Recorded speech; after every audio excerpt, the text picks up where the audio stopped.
Bonjour, je m'appelle Vincent, j'ai fait une vidéo il y a presque 2 ans maintenant quand la crise a commencé pour expliquer un petit peu des solutions qu'on avait pour lutter contre la crise du corona. Nos vidéos ont été vues quand même plusieurs millions de fois. On est passé à la télé, sur la RTB avec On n'est pas des pigeons. Facebook nous a largement diffusé. On n'a eu aucune réponse. Pourtant, c'était vraiment intéressant. J'y reviendrai plus loin. Donc j'ai un petit texte pour me rappeler parce que c'est quand même long. Il y a quand même beaucoup de choses que j'ai à dire. J'espère ne rien oublier. Malgré qu'il y ait toutes ces pages, j'oublierai sûrement un truc ou l'autre. Quoi qu'il en soit, mon petit historique personnel, c'est que moi en 2009, j'ai fondé une école de photo. Ça marchait très bien. Puis il y a eu les smartphones, donc ça marchait moins bien. J'ai pu me réinventer en faisant des cours de couture. Entre-temps, j'ai eu un magasin de créateurs, je ne vais pas vous raconter toute ma vie. Mais c'est assez intéressant quand même par rapport à ce qui se passe maintenant pour vous remettre tout ça un petit peu en perspective. Donc, cours de couture, c'est ce dont je vais surtout parler aujourd'hui. Fondé ça en 2016. En 2017-2018, pendant que je m'occupais de ça, je voyageais en Asie. J'ai fait une autre ONG qui envoyait des volontaires pour donner des cours d'anglais en Indonésie, Philippines, Thaïlande. On a fait pas mal de pays, ça marchait relativement bien, mais j'ai décidé de me canaliser sur cours de couture.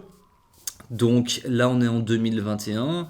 Et au final, cours de couture, c'est, on va dire, l'apogée de 12 ans de carrière, d'une certaine manière. Donc, on a géré ça beaucoup à distance, mais on a beaucoup bossé, puisqu'au final, septembre 2019, on avait quand même 3000 étudiants par an, ce qui est quand même pas mal pour une structure qui est gérée juste par ma femme et moi. Voilà, alors en 2019, septembre, on était sur 1700 mètres carrés, on avait 25 employés et on a fait un crédit d'investissement pour pouvoir développer encore plus ce projet qui marchait excellemment bien. Donc j'ai fait un crédit où je me suis porté garant pour un peu plus de 100 000 euros. Là il reste 78 000 euros à payer. Et le crédit, il s'articulait autour d'une machine à coudre garantie à vie. Et c'est de ça dont on va parler aussi dans la suite de la vidéo. Tout d'abord, je voudrais m'adresser à nos élèves et à nos profs et à tous ceux qui nous connaissent. C'est pas une vidéo d'adieu. Ça y ressemblait un peu sur le ton du début, mais en fait non, c'est pas ça. C'est pour expliquer un petit peu quelle est la situation, ce que nous on fait pour maintenir le truc et l'injustice constante dans laquelle on est.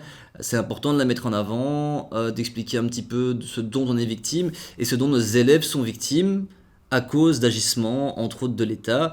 Et c'est pour ça que j'ai préparé tout ce texte. C'est parce qu'il y a beaucoup, c'est long, ça doit rassembler le plus de détails possible pour être le plus clair possible. Donc, petit récap de la situation. Qu'est-ce qui s'est passé en mars 2020? L'état d'urgence déclaré Corona, ils nous font fermer. Ça, c'est en mars 2020. Fin mars 2020, moi j'apprends que en Belgique, il n'y a même pas de masque, même pas d'alcool. Moi j'étais dans le sud de la France à l'époque justement pour étendre les cours parce que comme je le disais là tout de suite, on a lancé une marque de machines à coudre garantie à vie, Cécile, et on n'est pas des vendeurs de machines à coudre, on est une école. Donc on a acheté un conteneur dans le but de pouvoir étendre notre projet et d'amener des valeurs qui manquent clairement dans notre société. Vous savez tous comme moi, quand on achète un truc, 6 mois il est pété, faut le mettre en garantie. Au bout de 2 ans, il repète. Voilà. Nous, on était parti sur autre chose. Notre fournisseur nous a garanti ça 5 ans. C'est un Suisse. Un Suisse me garantit un truc 5 ans. J'ai confiance. Je le mets en garantie à vie. Et c'est très bien, ma foi. Mais il s'est passé beaucoup de choses.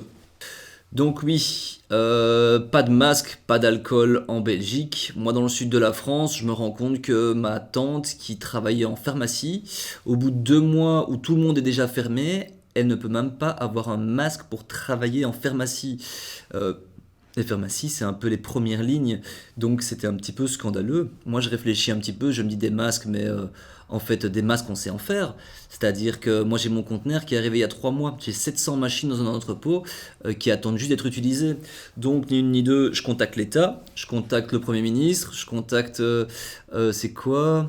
Ministre-président Bruxelles, ministre-président Wallonie, ministère de la Santé, Info Corona, tous ceux qu'on peut contacter, RTB, RTL, en expliquant que voilà, l'efficacité des masques est prouvée. C'était déjà prouvé. Il y a des médias qui ont essayé de faire croire que c'était pas le cas. C'est faux. Il y a des publications d'universités, pas des publications YouTube ou je sais pas quelle connerie, mais les universités ont déjà travaillé sur le MERS et sur la SRAS 10 ans avant, et il y a des études très précises sur la différence d'efficacité entre les masques faits main, les masques professionnels, les FP, je sais plus quoi, enfin bref, tout ça. Et il était très clair que les masques faits main avaient déjà une utilité. Et les médias ont visiblement caché la réalité. Ce qui m'inquiète dans cette vidéo, c'est que je vais passer pour un complotiste. Pourtant, je vais mettre en lien les publications sur lesquelles moi je me suis basé à l'époque. L'université d'Hong Kong, c'est un truc pour lequel moi j'ai quand même nettement plus de confiance qu'envers la RTB, RTL ou le gouvernement, puisque jusqu'à preuve du contraire, l'université d'Hong Kong n'a pas menti, le gouvernement belge a menti, et ce à répétition. Vous le savez comme moi, oui, non, on va pas refermer, ah, peut-être qu'il y a une nouvelle vague, ah, c'est peut-être une vaguelette, ah, ben si, il y a une vague, ah, ben finalement, on va tout refermer. Enfin bref, la suite. Donc, qu'est-ce que je fais? Je propose un programme clair et précis au gouvernement. Je leur dis, voilà les copains, moi j'ai 700 machines, je vous les vends au prix d'achat. On pousse les gens à fabriquer des masques, on produit des masques et on limite la quantité de morts. Parce qu'il faut se rappeler que à l'époque, le corona, il y avait quand même quelques pourcents de morts. Maintenant, il y en a encore un petit peu des morts, mais il y en a nettement moins. Donc il y avait vraiment une urgence sanitaire, il y avait une urgence de produire des masques et ils n'ont pas répondu présent. Donc qu'est-ce que nous on a fait chez coursdecouture.org? Déjà on a produit des masques. On a produit pas mal de masques. Malheureusement moi je m'occupe de l'organisation, pas de la couture en elle-même, donc j'en ai pas produit. Mais il y a plein de profs qui se sont mis directement en lien avec des, euh, des hôpitaux, enfin, plein de choses quoi. Et ça a eu son impact, vous le savez comme moi. C'est pas particulièrement coursdecouture.org qui a produit des masques, c'est tout le monde, en tout cas tous les citoyens responsables. Et le gouvernement a pris beaucoup trop de temps à valider ces initiatives, et c'est tout simplement scandaleux. Ils ont essayé de manière politique de récupérer ça en lançant des initiatives qui se sont avérées désastreuses. Ils ont monopolisé l'attention des médias, et je ne sais pas combien de dizaines de milliers de masques ils ont produits, mais concrètement, je pense pas qu'ils aient produit plus que nous de masques. Et nous, on est tout petits. Donc, s'ils ont voulu centraliser, j'en mettrai des liens aussi par rapport à ça, ils ont voulu centraliser pour que tout passe chez eux. Non seulement, bah, quand tu centralises, forcément, ça fait des zones tampons entre qui ralentissent la distribution. En plus, ben, en termes sanitaires, ben, se donner des choses, c'était tout pourri. Je voyais vraiment pas l'intérêt de ça. J'ai discuté avec le gouvernement, là, avec le gars qui a fait cette initiative, qui est une bonne initiative dans l'absolu. Mais compter sur ça, ben, c'est largement insuffisant. Centraliser, ça n'a pas d'intérêt. Il fallait produire des masques en quantité astronomique et donc chacun produit chez lui et distribue le plus vite possible. Il y avait vraiment une situation d'urgence. Le gouvernement ne s'est pas du tout intéressé à cette urgence. Ils ont préféré faire des accords avec les banques. Ça, c'était l'urgence. Nous, on a fait des demandes de crédit pour notre activité. Elles ont été refusées parce qu'on a refusé de mentir. C'est-à-dire qu'ils disaient oui, mais tu dois nous faire un business model où tu garantis que tu vas rendre en un an. Je fais ben non, je vais pas rendre cet argent en un an, alors qu'on ne sait même pas s'il y aura pas une deuxième vague, on ne sait rien, on voit bien qu'il y a des crises un petit peu partout dans le monde, que ça monte, ça descend. Moi je ne signe pas un papier où je mens. Donc en gros, l'État a non, c'est pas en gros, c'est précisément ça. L'État a d'abord, je sais pas si vous vous souvenez, mais c'était vraiment ça. L'État a fait des partenariats avec les banques pour organiser des crédits et pour pouvoir faire ces crédits, il fallait mentir. En plus, il y avait 500 € de frais pour lancer un dossier. Et ça a jamais été trop communiqué. Moi, j'ai des traces, je vais pas les mettre, enfin, bon, peut-être que si, ça va faire beaucoup de liens à la fin. Et c'est pas vraiment trop ce qui est important. Alors donc, comme je le disais, pas de réponse du gouvernement, on passe à On n'est pas des pigeons, pas de réponse, et finalement on se dit bon, ben il se bouge pas le cul, il faut bien que quelqu'un le fasse. Donc nous, qu'est-ce qu'on a fait? On a mis nos machines à coudre au prix d'achat, c'est-à-dire qu'on les paye 90 € plus 10 € de livraison, ben on les a vendus à 100 €. Je pense que ceux qui les ont achetés le savent. Nos élèves les payent toujours ce prix-ci, puisque nous on n'est pas des vendeurs de machines à coudre, on est une école. Donc c'est un outil didactique pour garantir aux élèves d'avoir du matériel de qualité. Enfin, on fait un peu la pub de cours de couture, mais quitte à travailler un dimanche en étant malade, pourquoi pas. Donc, on a vendu 500 machines, on a fait des tutos, on a publié des tutos, et avec l'argent des ventes, on a payé les loyers. Donc, pour rappel, c'est une dette, donc je me suis porté garant en tant que personne physique sur cette ASBL qui est cours de couture, et l'argent dont je suis garant, on a acheté des machines à coudre avec, et on les a vendues au prix d'achat pour rembourser des loyers. Donc, moi, maintenant, en tant que personne physique, je suis responsable d'argent qui a été utilisé. Et voilà, on nous a promis des indemnités qu'on n'a jamais eues. Ça, on va revenir dessus. Alors,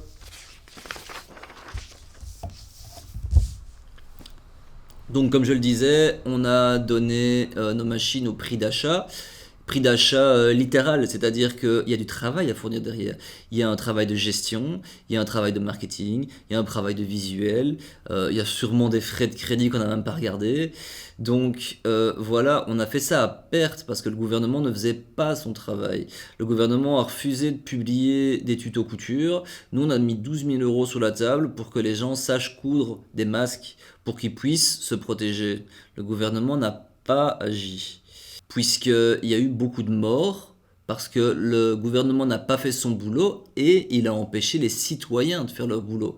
Quand je parle de citoyens, je parle en l'occurrence de moi, mais je suis sûr qu'il y a plein de gens qui ont eu plein d'initiatives et qui se sont fait remballer tout simplement et qui n'ont pas la chance d'avoir un petit peu de visibilité comme moi j'ai.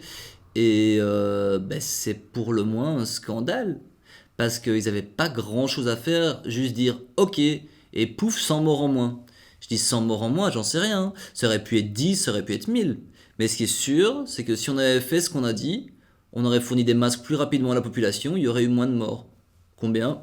C'est pas important. Ce qui est important, c'est dans une démarche de sauver des gens. Ils ont fait des trucs, je dis pas qu'ils ont rien fait.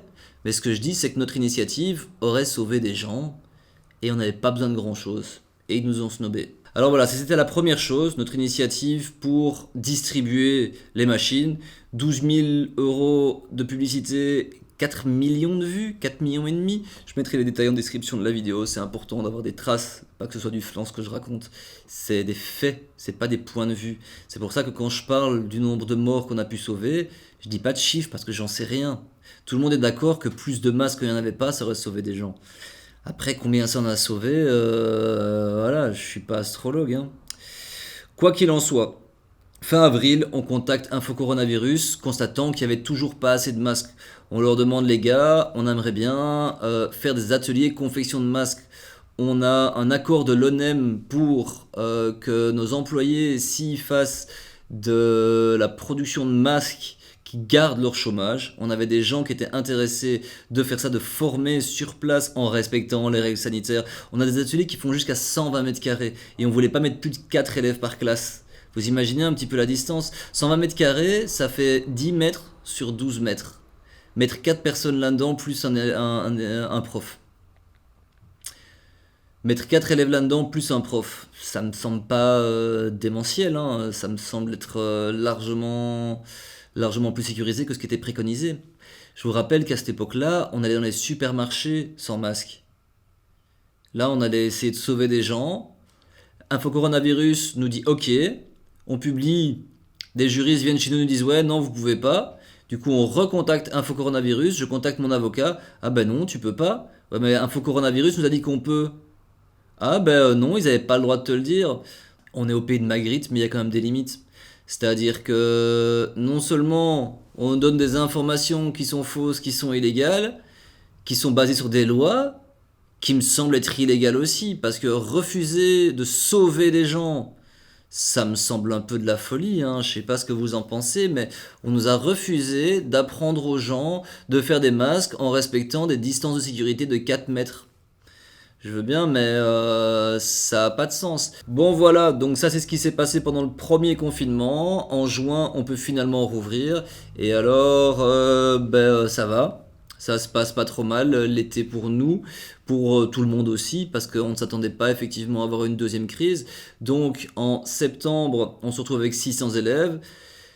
C'est moins que d'habitude, septembre normalement c'est plutôt 800, mais 600 ça va. Surtout qu'on avait une liste de rattrapage avec toutes des personnes qui n'avaient pas su reprendre, qu'on allait proposer de rattraper gratuitement, qu'on allait travailler plus pour les mêmes sous, c'est-à-dire deux salaires assez smicards en fait. On est payé moins que nos profs, faut le savoir, ils ne le savent pas, maintenant ils le savent. Quoi qu'il en soit, on fait donc la rentrée en septembre, on est de nouveau bloqué en octobre, et en octobre jusque juin. Ce qu'il faut savoir, que peu de gens savent, c'est qu'en janvier, le gouvernement décide de rouvrir les écoles, dont la promotion sociale. C'est quoi la différence entre nous et la promotion sociale? Il y a deux différences majeures. Une, c'est que eux, c'est l'État, nous, c'est privé. La deuxième, c'est nous, c'est des petits groupes. Eux, c'est des grands groupes. C'est-à-dire que nous, c'est entre 4 et 8 personnes. Eux, c'est jusqu'à 15 personnes. Dans certains locaux, comme à Bruxelles, je ne sais pas exactement les détails, je chie pas sur la promotion sociale, c'est quelque chose de très bien que ça existe, mais c'est pas la même démarche. C'est des cours qui sont quasiment gratuits, mais c'est pas le même niveau de confort.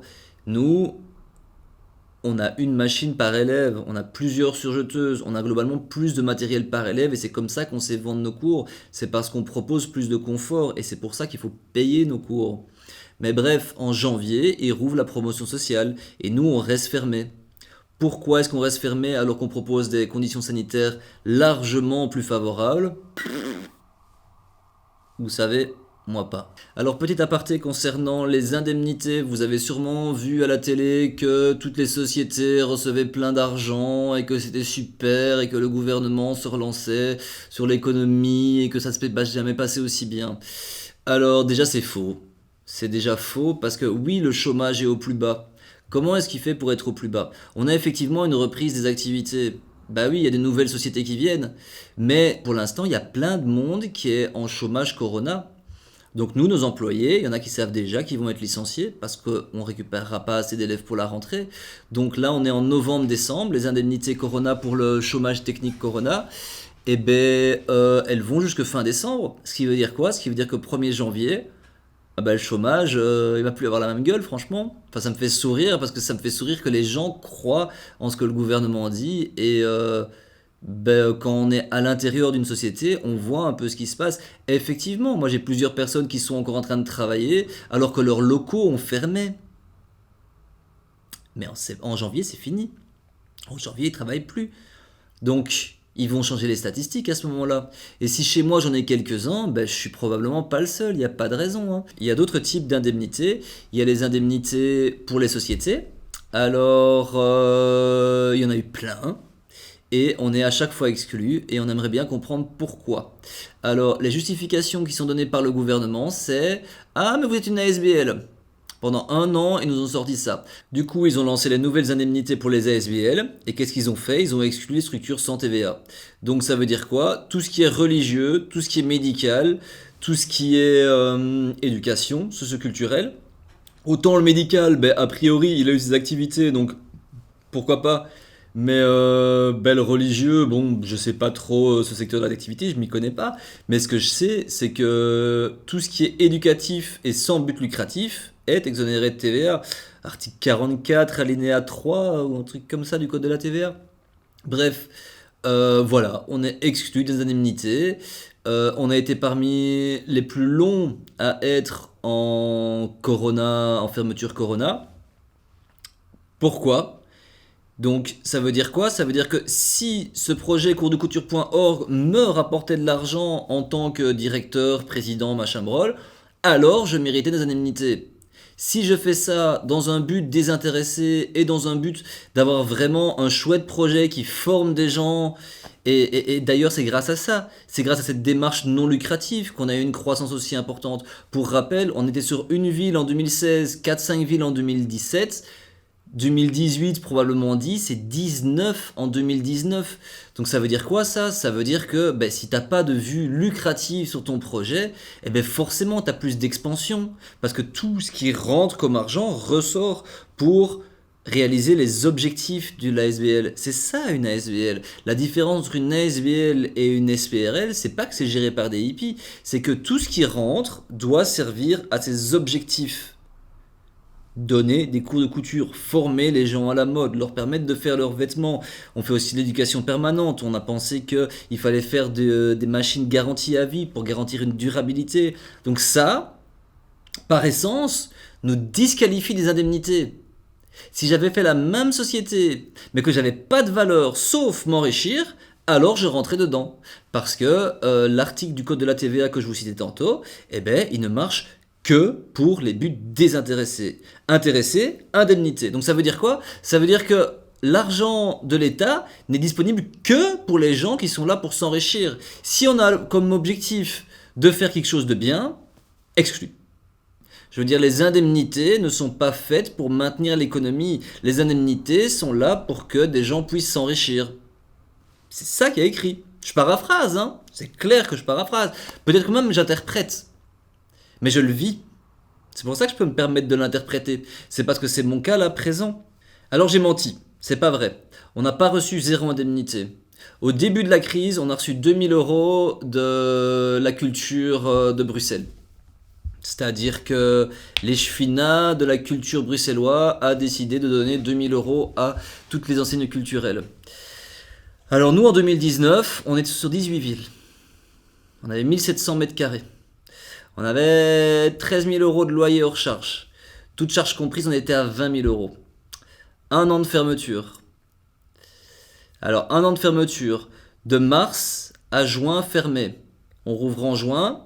Alors on arrive sur quoi? Sur juillet, août. Fermeture. On ouvre en septembre, on referme en octobre. 1 mois et demi d'ouverture. On rouvre en juin, on referme juillet, août. 2 mois de fermeture. On rouvre en septembre et tout le monde pense qu'il y aura une nouvelle vague en octobre. Pas d'élèves. Donc en fait, on est quasi fermé tout le temps depuis 1 an et demi. On a une liste de rattrapage de 500 personnes qui ont raté des cours, qui ne savaient pas les reprendre à la rentrée, et c'était parfaitement normal, puisqu'on était complètement fermé entre octobre et juin. Nous, mais les gens aussi. Vous aussi, vous étiez fermés, vous ne pouviez pas partir en vacances. Donc les gens n'attendaient que ça, d'être en juillet pour pouvoir partir. Et du coup, ils l'ont fait. Et du coup, nous, on a dû relancer des cours en juin. Comment on a fait? On lance nos cours, ok, on a nos employés à payer, on a nos loyers à payer, parce que là, on peut plus chipoter. Et donc, on lance nos cours sans élèves. Les gens qui ont commencé en septembre, qui doivent revenir en juin, est-ce qu'ils vont revenir? Quelle proportion revient?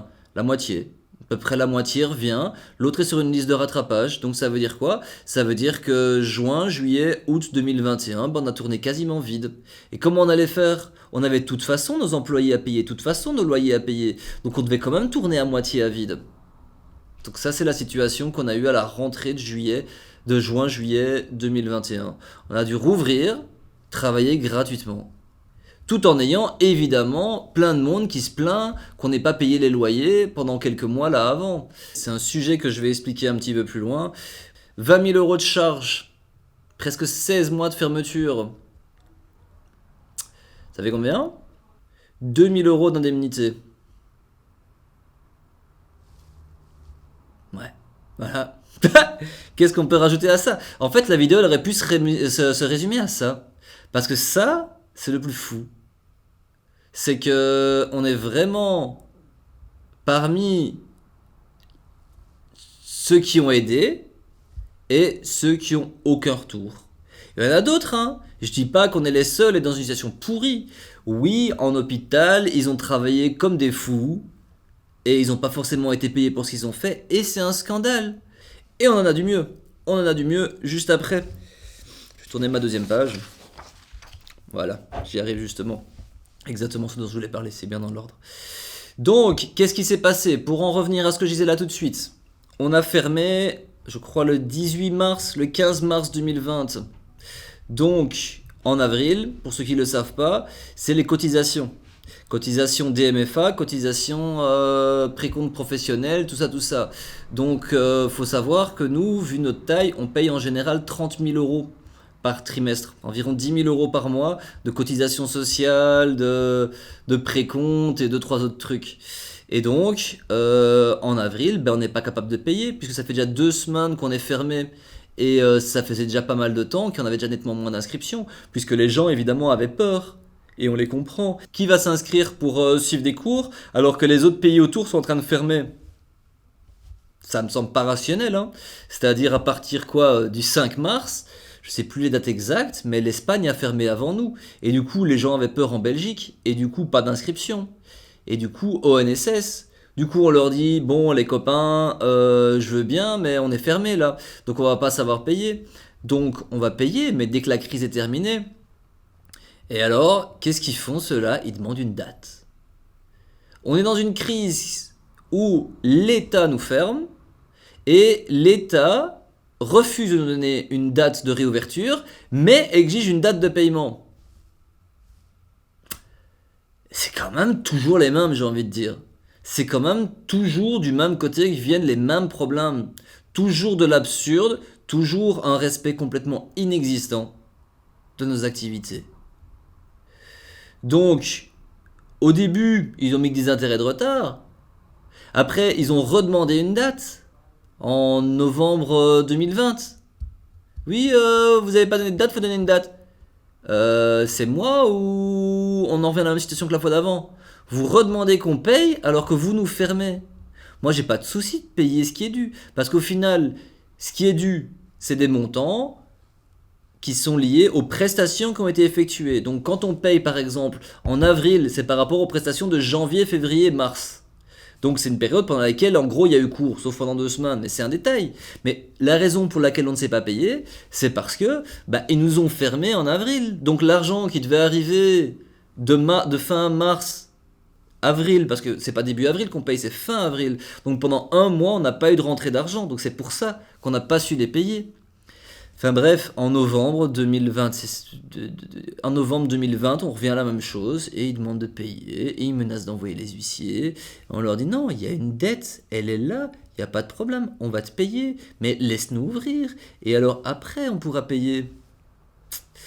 Donc l'ONSS, huissier, pour rien. Parce que c'est clair que pour l'instant on ne s'est pas payé et c'est clair que dès que ça va mieux, on pourra payer. Précompte professionnel, plus fort encore. Qu'est-ce qu'ils ont fait eux? Ils nous ont envoyé un recommandé pendant notre fermeture qui disait on prend sur votre compte l'argent. Alors qu'on est fermé et qu'on ne peut pas aller travailler. Je comprends pas. Je comprends pas. Ils savent qu'on est fermé. Et oui, aussi, ils disent qu'on n'a pas respecté le plan de paiement. Le plan de paiement étant pourtant, tant qu'il y a la crise, on s'est pas payé. Je veux dire, c'est même pas un plan de paiement, c'est la base du bon sens. Si t'es fermé, t'as pas d'argent. Si t'as pas d'argent, tu sais pas payer. Et de nouveau, le plus fou, c'est que c'est les mêmes gars qui t'empêchent de travailler et qui te demandent de l'argent. Moi, ça me rappelle les films de gangsters, où t'as la mafia qui vient et qui dit oui, pour ta sécurité, paye-nous. Mais c'est eux qui créent l'insécurité. C'est eux qui créent les problèmes. Après, ils sont pas responsables du corona, hein, mais ils sont responsables de la gestion du corona. Ça revient pas du tout au même, mais ça n'empêche pas qu'ils soient responsables de ce qu'ils font.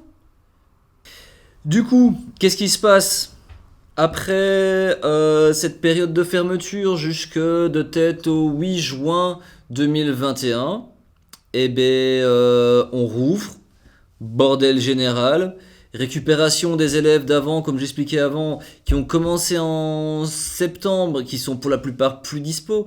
Tout le monde a changé de vie entre les deux. Nous, il faut savoir que nos formations, c'est principalement en 10 ou 40 semaines, c'est principalement un trimestre ou un an.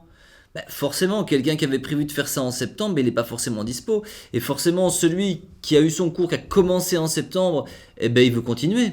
Enfin, je veux dire, il y a des profils différents, quoi. Chacun a ses propres envies. C'était pas clair ce que j'ai dit, mais malgré tout, je pense que l'idée est passée. Il n'y a pas moyen de gérer ça. C'est juste ingérable. Surtout que on n'a aucune marge de manœuvre parce qu'on est ruiné. Faut savoir que nous, on a réussi à payer nos loyers pendant le premier confinement. Tout payé. Pendant le deuxième confinement, on a réussi à payer tous les propriétaires qui ont fait des efforts en termes de loyer. C'est-à-dire que jusque février, on a réussi à payer ça. Mars, avril, mai, 3 mois, on n'a pas su payer ceux qui ont fait des efforts. Donc on a considéré, pas forcément légalement parlant, mais éthiquement parlant, ça me semble juste, que ceux qui acceptent d'appliquer la jurisprudence, donc les propriétaires qui ont considéré que nous n'étions pas les seuls à être responsables de la crise et qui ont fait un effort en termes de loyer, on les a payés jusque février ou mars, ça change pas grand chose. Et à savoir qu'évidemment, depuis qu'on a rentré là, depuis juin je pense, on paye nos loyers parce que là maintenant on est rentable, on perd plus de sous, tant que nous, on nous paye pas. Mais bref, on y verra plus loin. Donc, suite à cette deuxième vague, qu'est-ce qui se passe? On a juin, juillet, août, préparation de la rentrée de septembre 2021. Des nouvelles vagues par-ci par-là, des vaccinations qui marchent pas, globalement qui marchent. Donc la plupart des gens n'étaient pas tellement inquiets par rapport à la réalisation de nos cours. Néanmoins, la peur était quand même là, puisqu'au final, on a eu une deuxième vague en octobre. Est-ce qu'il n'est pas plus rationnel de patienter un petit peu avant de s'inscrire? En tout cas, il y a des personnalités différentes. Il y en a ceux qui disent ouais, c'est pas grave, c'est passé. Et puis il y a ceux qui ont peur. Et du coup, il faut savoir que nous, on a beau être une ASBL, on fait beaucoup de publicité parce qu'on considère avoir un rôle de lobbying, parce que l'industrie de la fast fashion a énormément de moyens publicitaires pour vous pousser à acheter des crasses pas chères, pas respectueuses de l'environnement, tout ça. Ben nous, on a considéré qu'il fallait mettre du budget aussi dans la publicité.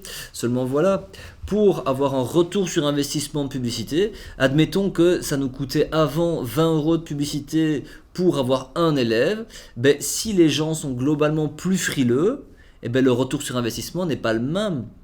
S'il est 2 fois plus cher, eh ben, ça marche pas. On ne sait pas avoir d'inscrits. Donc on n'a pas su de faire de publicité. Donc on s'est retrouvé bloqué à cause de la peur des gens. Et donc on s'est retrouvé avec une rentrée avec 200 inscrits. Je crois qu'en septembre, on a eu 250 inscrits, et là en octobre, novembre, 180. Alors qu'en 2019, bah, c'était 800-800. Ça fait une belle différence. Heureusement, on a fermé beaucoup d'ateliers et on a coupé la publicité, donc il y a quand même moins de frais. Et là, on ne perd plus d'argent, mais la situation est loin d'être rose. Début novembre, fin octobre, on a eu une nouvelle vague. Et du coup, les inscriptions pouvaient s'asseoir dessus. Forcément, quand les gens ont peur qu'on referme, ils ne s'inscrivent pas. Ils ont raison. On a quand même quelques inscriptions. Mais par rapport à ce qu'on a d'habitude, c'est parfaitement ridicule. On a beaucoup moins d'inscriptions qu'on a en général. Et heureusement, on a fermé beaucoup de choses. Et là, on rentre plus ou moins dans nos frais, comme je le disais là tout de suite. Mais à côté de ça, il y a des gens qui s'impatientent. Que ce soit l'État comme les propriétaires ne comprennent pas notre situation. Ils ne comprennent pas qu'on fait pas de chiffres parce qu'on est ouvert et que l'économie repart d'après ce que disent les médias, ce qui me semble être faux. Avez-vous parlé avec des commerçants? Moi, oui. Tout le monde se plaint. Il n'y a pas de reprise. Même le gars au coin de ma rue qui fait des clés, il me dit moi j'ai perdu 30% de chiffre d'affaires. J'ai une seule personne qui m'a dit ouais moi ça marche bien. C'est quoi? C'est un gars qui fait des popcorn made in Belgium. Pop for you. Un chouette gars. Je suis content pour lui. Il fait ses popcorn à Charleroi, à côté de notre atelier qu'on vient de fermer. Et lui, son truc, c'est de vendre des popcorn au supermarché. Et du coup, oui, ça marche. Pourquoi ça marche? Parce que les gens, ils ont arrêté d'aller au cinéma. Et du coup, ils font popcorn à la maison, parce qu'ils font cinéma à la maison. Donc pour lui, ça marche. Mais tout ce qui est activé à l'extérieur, personne n'ose y aller.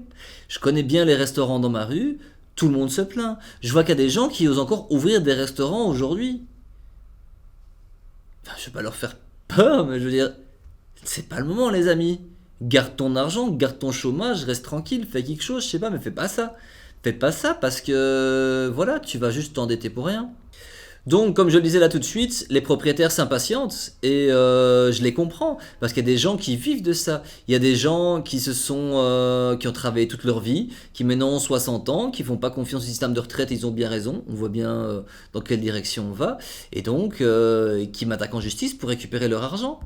Mais moi, c'est pas que je veux pas payer, c'est que j'aimerais bien augmenter mon salaire avant de pouvoir payer des indemnités. Parce que moi, je vis avec 500 euros par mois. Donc, heureusement, en théorie, je dois avoir mon droit passerelle, mais je me perds dans mon histoire. Je vais retourner sur mon texte. On va en parler plus tard. Alors, à côté des propriétaires, il y a les élèves qui attendent leur remboursement. Alors, heureusement, vaguement, on a les lois en notre faveur, c'est-à-dire que tous les cours qui ont été annulés à cause du corona, jusque fin septembre 2021, on n'est pas obligé de les rembourser. Donc, ça veut dire quoi? Ça veut dire qu'on peut leur proposer un voucher, je sais pas comment on dit, un bon, pour qu'ils puissent suivre les cours plus tard. Parce que contrairement aux apparences, si en septembre on a 200 inscrits au lieu de 800, forcément il y a des groupes qui sont pas maintenus, forcément il y a des cours qui sont annulés, et ces cours qui sont annulés, c'est clairement à cause du corona, puisque le nombre d'inscrits a divisé par 4, et la seule différence entre il y a 2 ans et maintenant c'est le corona. Hein.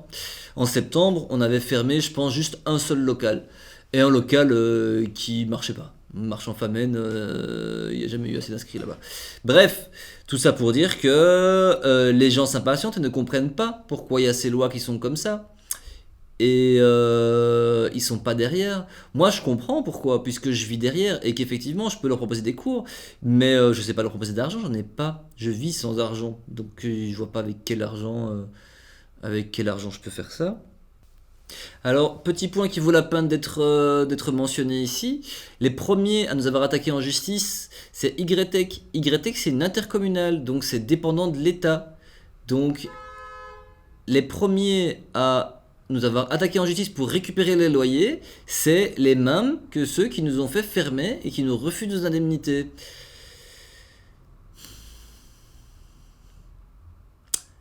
Il y a encore une couche. C'est aussi les seuls qui ont refusé de diminuer le loyer pendant la crise. Acharnement ?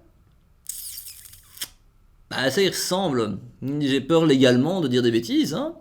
Donc, je pense que se sentir victime d'acharnement, c'est pas la diffamation. Je pense que je me base que sur des faits. Je pense que je mens. Je pense que YTech a diminué le loyer de 25-30% pendant 3 mois. Ouais. Quand la jurisprudence, que je leur ai bien entendu envoyée, dit 50% pendant la période de fermeture. Donc ils ont accepté de diminuer, je pense, pendant le premier confinement, mais pas pendant le deuxième. Justification, non. Pourquoi faire ? Non, on est trop bien, nous, on n'a rien à démontrer. Ouais. Bon, donc pour conclure par rapport à Cours de Couture, ce qui est bien, c'est que Cours de Couture ne perd pas d'argent. Mais Cours de Couture a énormément de dettes, et tant que l'État ne versera pas les indemnités qui nous sont techniquement dues, on ne pourra pas s'en sortir. Parce que les sociétés de notre taille, elles ont eu 100-150 000 euros d'indemnité. Ce qui serait bien, c'est que des personnes qui ont le même genre d'activité que nous voient cette vidéo et nous contactent. Comme ça, on pourrait s'unir et alors peut-être avoir un peu de visibilité. C'est mal parti. Moi, j'ai contacté un avocat qui me dit oui, je veux bien te suivre. C'est effectivement un cas d'inégalité parce qu'on a droit à un traitement juste. Il n'y a pas de raison qu'on soit disqualifié parce qu'on n'est pas à but lucratif. Qu'on soit disqualifié parce qu'on n'est pas fermé, oui. Qu'on soit disqualifié parce qu'on n'est pas à but lucratif. Ça n'a pas de sens, ça n'a pas du tout de sens. Donc, la situation actuelle est la suivante, on perd pas d'argent, on est neutre. Ma femme a le droit passerelle. Moi, je l'ai pas reçu depuis janvier. J'ai porté plainte à la police, j'ai porté plainte à l'INASTI, j'ai porté plainte maintenant au médiateur fédéral, et ça n'avance pas. Rendez-vous compte qu'on parle de janvier, et là on est en novembre, on est très exactement le 21 novembre. En mars, on me dit oui, vous allez le recevoir, l'argent est là. Pas de nouvelles. En mars, je rappelle, en avril, je rappelle, en mai, en juin. En juin, ils me disent ah, mais il y a un contrôle, votre situation n'est pas en ordre. Alors que 3-4 mois avant, oui, vous allez toucher votre argent.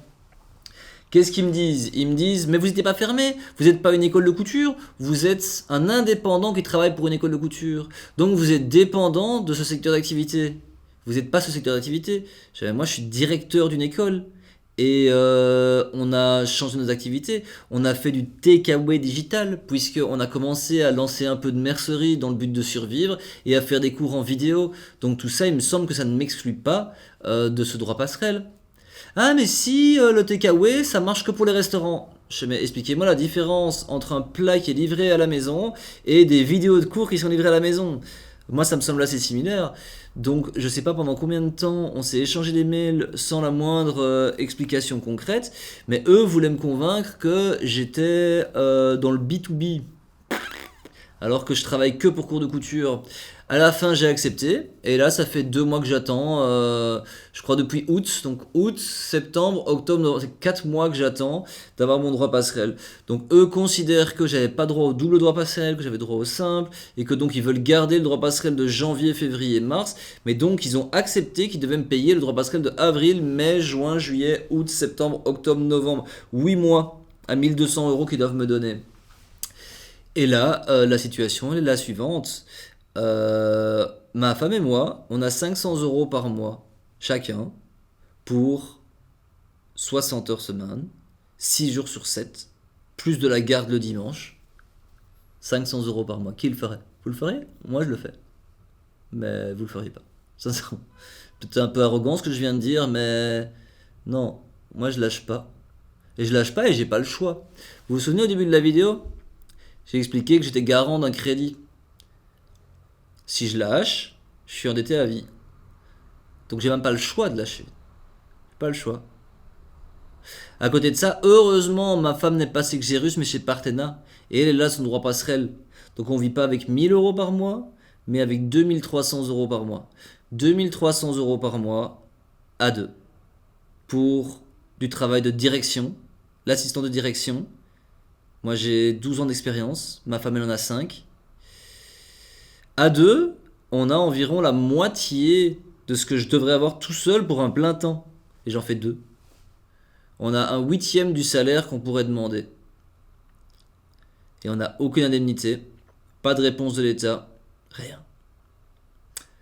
Voilà. À côté de ça, l'État a vendu une prime B2B. Ouais, si vous faites du B2B, votre chiffre d'affaires il a dégringolé, 9 600 € par personne.